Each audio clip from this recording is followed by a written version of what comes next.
Hi friends, कैसे हैं आप सब। तो आज के वीडियो में हम लोग बात करेंगे रेंडमली ऑब्जेक्टिव के ऊपर, देखेंगे जहाँ तहाँ से, ठीक है, जो किसी न किसी वर्ष ये पूछा गया है। 12th एग्ज़ाम फिजिक्स ऑब्जेक्टिव के ऊपर हम लोग बात करने वाले हैं। तो चलिए, आपका फर्स्ट ऑब्जेक्टिव से स्टार्ट होगा, ठीक है। सीरियल वाइज हम लोग तो नहीं कर सकते हैं, लेकिन जो सवाल रहेंगे बहुत ही इम्पोर्टेंट रहेंगे एग्ज़ाम 2024 के लिए। तो चलिए अब हम लोग बात कर लेते हैं। आपका सवाल नंबर फर्स्ट है, हवा का ER बोले तो रिलेटिव परमिटिविटी परावैद्युतांक क्या होता है। देखिए, पूछा गया है 2021 में पूछा गया है। हवा का जो है, हवा का ER बोले तो रिलेटिव परमिटिविटी यानी परावैद्युतांक कितना होता है। तो हवा के लिए ER का जो वैल्यू होता है, याद कर जाइएगा, इसका वैल्यू 1 होता है। और यदि यहाँ पर पूछेगा पानी के लिए, ठीक है, वाटर के लिए पूछेगा, तो वाटर के लिए जो होता है 80 होता है, 80 होता है। और यदि इसे मेटल के लिए पूछे, ठीक है, मेटल यानी धातु के लिए परावैद्युतांक पूछे, तो यहाँ पर इसका वैल्यू क्या हो गया, इन्फिनाइट होता है। तो आप 3 वैल्यू, ठीक है, ये आप चाहे तो याद कर सकते हैं। अगेन हम लोग देख लेते हैं। अगेन आपका सवाल क्या है, थोड़ा सा पेन का साइज छोटा कर लेते हैं।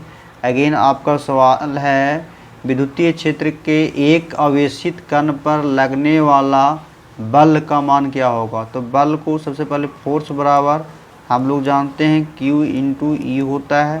फोर्स एक वेक्टर क्वांटिटी, वैद्युत क्षेत्र एक वेक्टर क्वांटिटी। तो इसमें से जो भी रिलेशन होगा Q इंटू ई जो होगा, ए इज करेक्ट आंसर हो जाएगा। वैद्युत फ्लक्स का SI मात्रक क्या होता है। तो वैद्युत फ्लक्स का SI मात्रक, वैद्युत फ्लक्स को फाई ई से डिनोट करते हैं। वैद्युत फ्लक्स का वोल्ट मीटर इसका यूनिट हो जाएगा। तो C इज करेक्ट आंसर हो जाएगा। इस सवाल का answer C is correct answer. Again देख लिया जाए। अगेन क्या है, क्वेश्चन नंबर 7 यदि बात करें पानी के लिए, देखिए अभी जस्ट बताया पानी के लिए 80 हो गया। ये जो ए हो गया वाटर के लिए, आप साइलेंट, वाटर के लिए जो वैल्यू होगा कितना होगा, 80 यानी 80 के बराबर होता है। अच्छा, 1/4 पर आप साइलेंट नोट का मान कितना होता है, ये तो सबको जानते हैं, 9 गुने 10 के पावर 9 न्यूटन मीटर स्क्वायर प्रति कूलम स्क्वायर। अच्छा, यदि आपसे आप साइलेंट नोट का वैल्यू पूछेगा तो 8.85 इंटू 10 के पावर -12 कूलम स्क्वायर, सॉरी यहाँ पर यूनिट कूलम स्क्वायर प्रति न्यूटन मीटर स्क्वायर, जो कि इसका यूनिट जस्ट उल्टा है, आप लोग देख सकते हैं। अच्छा, इसका क्या है, अगेन सवाल क्या है, निम्नलिखित में कौन सा संबंध सही है। तो चूंकि हम जानते हैं F बराबर क्या होता है, Q इंटू ए होता है, F बराबर Q इंटू ए होता है। तो यहाँ से E इक्वल टू यदि देखा जाए तो क्या हो जाएगा, F अपॉन में Q हो जाएगा। तो E equal to F upon में Q, F अपॉन में Q, ये जो है A is correct answer. Again देख लिया जाए वैद्युत विभव, जो सवाल नंबर स्टार समझ लीजिए, नहीं है नंबरिंग तो वैद्युत विभव, वैद्युत क्षेत्र E और वैद्युत विभव के बीच संबंध क्या होता है। तो याद कर जाइएगा, जो वैद्युत विभव V और E के बीच में संबंध होता है, E बराबर -dV/dx होता है।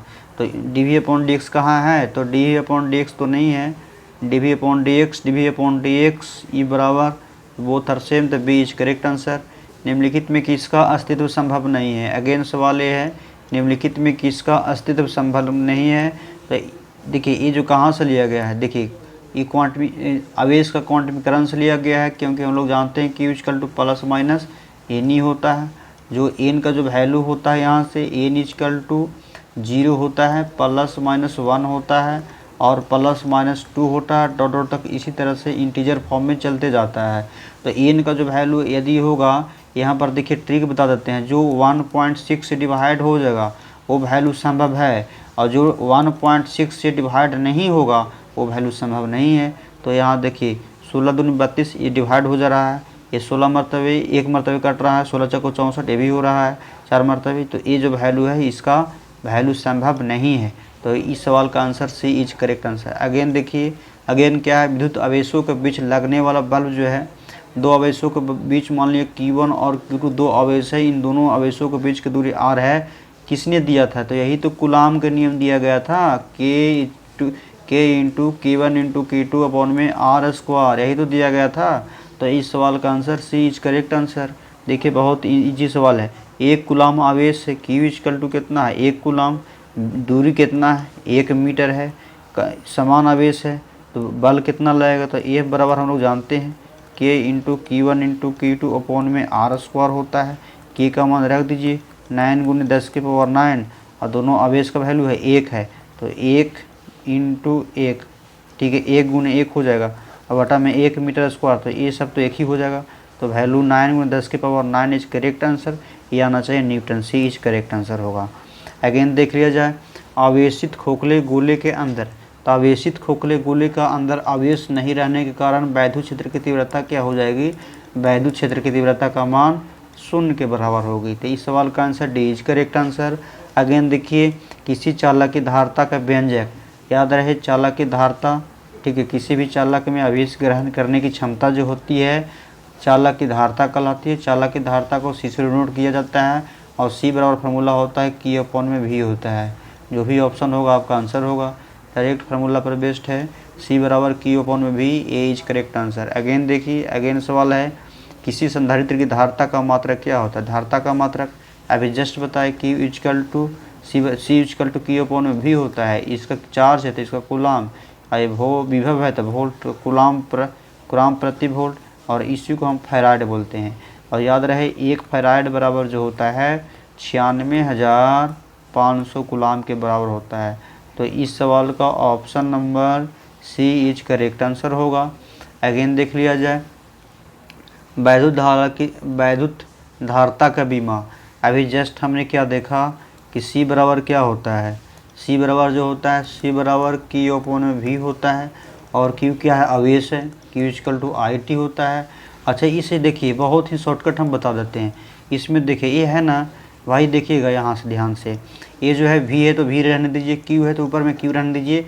अब V बराबर पता है V बराबर क्या होता है W अपॉन में Q, और Q करेंगे तो Q उसका ऊपर हो जाएगा और नीचे में क्या हो जाएगा आपका W।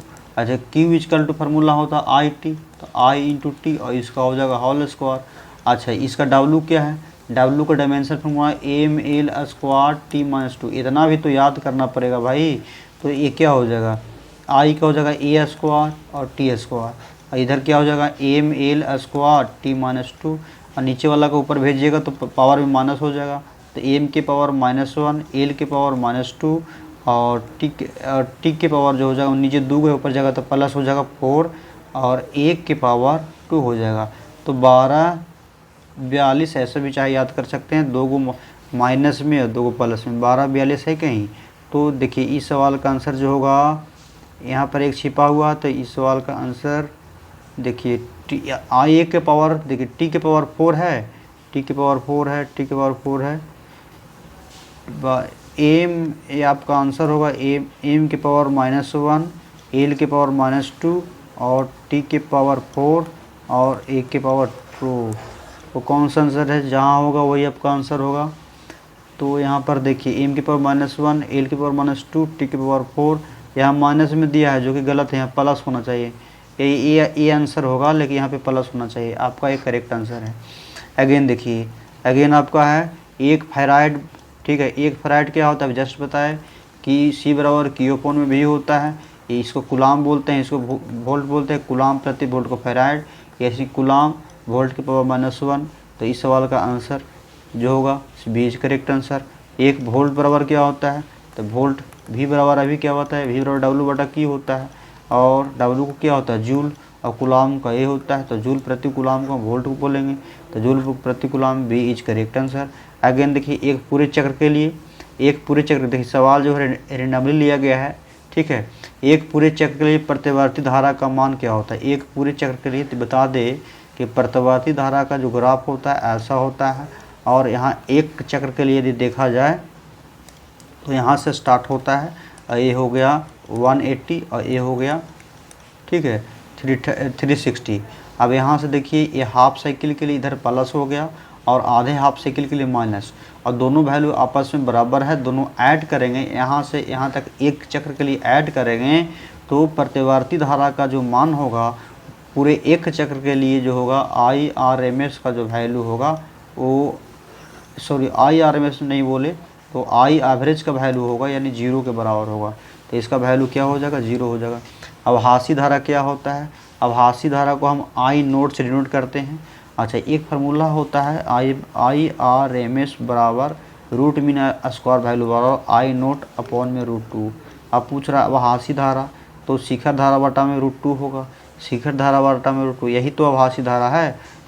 सॉरी आई नोट नहीं, आई आर एम एस, आई शिखर धारा आई नोट बटा में √2। तो इस सवाल का answer C is correct answer हो गया। अगेन देख लीजिए, प्रत्यावर्ती धारा का क्या है? मूल माध्य वर्गमान और इसके शिखर का मान। अभी जस्ट बताया प्रत्यावर्ती धारा का आई आर एम एस और आई नोट को धारा का शिखर मान कहते हैं। अच्छा, ये पूछ रहा है ये क्या होगा, तो हम लोग जानते हैं आई आर एम एस प्रत्यावर्ती धारा का, ठीक है, वर्ग माध्य मूल मान, और ये जो होता है आई नोट बटा में √2, इसका जो होता है इतना होता है वैल्यू। अब यदि इसे पॉइंट में देखा जाए तो 0.707 इंटू आई नोट होती है। अब पूछ रहा है कि आई आर एम एस बटा आई नोट, तो ये यहाँ चल जाएगा, तो 1/√2 आंसर होगा।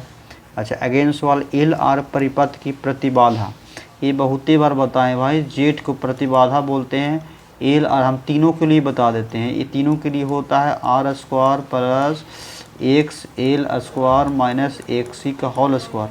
तीनों बोलो तो LCR के लिए यदि पूछेगा प्रतिबाधा तो ये होता है। अब जिसके लिए जो पूछ रहा है उसको रखेंगे, बाकी हटा देंगे। तो देखिए LR पूछ रहा है, तो एक में C नहीं है तो C को 0 मान लेंगे, तो C को 0 मान लेंगे तो क्या हो जाएगा, ये हमने तीनों को बताया, LCR के लिए बताया, तो ये r² हो गया और XL का स्क्वायर हो जाएगा, XL का होल स्क्वायर। अब इस फॉर्मेट में तो दिया नहीं है, तो नहीं दिया है तो दो बात और ही याद कर लीजिएगा, ये XL = ओमेगा इंटू एल होता है और XC = 1y ओमेगा इंटू सी होता है। इसको पुट कीजिएगा, इसको स्क्वायर करेंगे यहाँ पे तो ये दोनों का स्क्वायर हो जाएगा। तो इसीलिए यहाँ पर देख सकते हैं आप, जो यहाँ r² प्लस हो जाएगा ओमेगा² L², जो ऑप्शन होगा इस सवाल का answer D is correct answer हो गया। अगेन देख लिया जाए, अगेन क्या है, अगेन देखिए ऊंचाई ट्रांसफार्मर के लिए प्राथमिक और द्वितीय कुंडली में तारों में क्रमशः N1 N2 है। देखिए ट्रांसफार्मर जो होती है, देखिए थोड़ा सा बता देते हैं, ट्रांसफार्मर जो है अननोन प्रेरण के सिद्धांत पे कार्य करती है।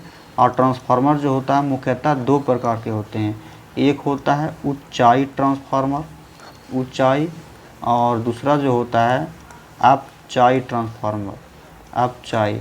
ऊंचाई यदि बोले, ऊंचाई ट्रांसफार्मर बोले तो इसको बोलते हैं स्टेप अप, स्टेप अप, और इसको बोला जाता है स्टेप डाउन बोला जाता है, स्टेप डाउन। तो स्टेप अप में पहला स्टेप अप, दूसरा स्टेप डाउन। स्टेप अप में क्या होता है कि मान लिया जाए कि ये जो है, ये जो क्रोड है, ठीक है, और क्रोड में इसमें जो तार लपटा हुआ रहता है, फेरों की संख्या जो लपटा होता है ऐसे ऐसे लपटा हुआ। स्टेप अप माने ज़्यादा, यानी कम रहेगा इसमें और इसमें रहेगा ज़्यादा। यानी जो सेकेंडरी वाला में ये प्राथमिक कॉइल है, प्राथमिक कॉइल है, सेकेंडरी कॉइल है, इसमें जो है लपेटा जो रहेगा ज़्यादा रहेगा, तो इसमें N2 ग्रेटर देन N1 रहता है। स्टेप अप में, स्टेप अप का मतलब कम से ज़्यादा, यानी वोल्टेज कम वोल्टेज को ज़्यादा वोल्टेज में कन्वर्ट करता है। स्टेप डाउन यानी ज़्यादा वोल्टेज को कम में कन्वर्ट करता है। तो इसके लिए देखिए ऊंचाई पूछ रहा है, यानी स्टेप अप पूछ रहा है, यानी कम से ज़्यादा, तो इधर रहेगा कम, N1 में रहेगा कम और N2 में रहेगा, ये फेरा जो लपेटा रहता है तार वो ज़्यादा रहता है। तो N2 ग्रेटर देन N1 आपका answer A is correct answer. Again देख लिया जाए, आप कुछ ही सवाल है, ज़्यादा नहीं है।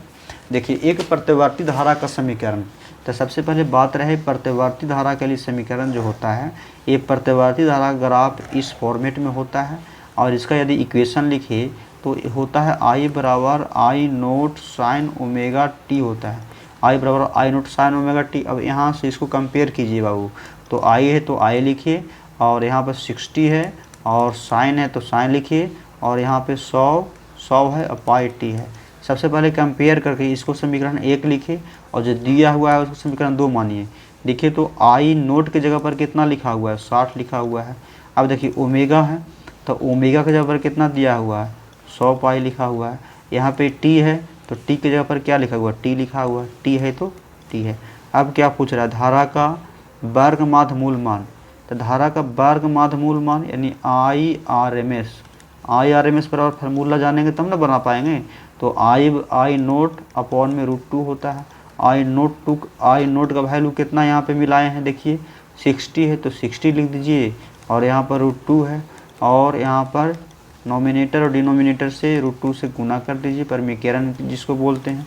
तो ये क्या हो गया, 60√2 हो गया और बटा में 2 हो गया, यानी 30√2। 30√2 है कहीं, 30√2 इसी में है और तो कहीं है नहीं, तो इसका आंसर यही हो जाएगा। तो अब इस सवाल का answer B is correct answer हो गया। अगेन देखिए, बहुत अच्छा सवाल है। एक गर्म तार एमिनोमीटर क्या मापता है? तो याद रहे, हॉट वायर एमिनोमीटर जो है प्रतिवर्ती धारा का IRMS वैल्यू को मापता है।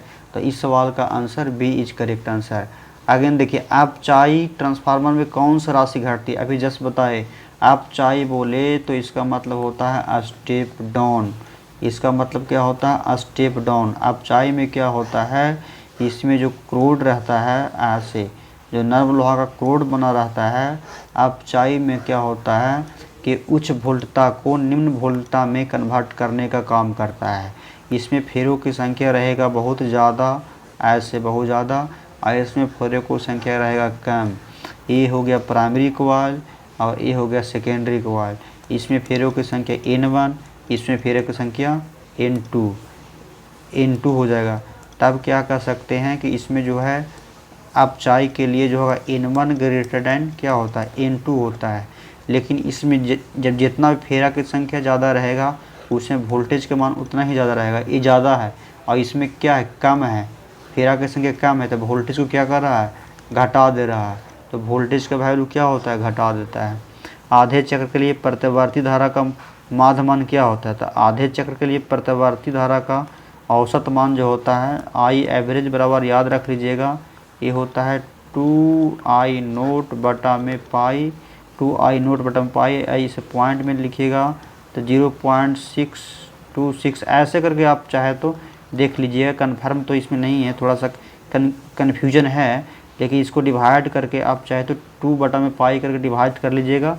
ये आपका आंसर जो होगा B is correct answer. Again देख लिया जाए, अगेन सवाल नहीं है। तो चलिए, इस वीडियो के माध्यम से आप लोग को जो भी कुछ सीखने को मिला, तो प्लीज़ वीडियो को लाइक शेयर एंड सब्सक्राइब कर दीजिएगा, ताकि हम भी मोटिवेट होकर के नए से नए कंटेंट के साथ वीडियो लाने का प्रयास करूँगा। Thank you very much.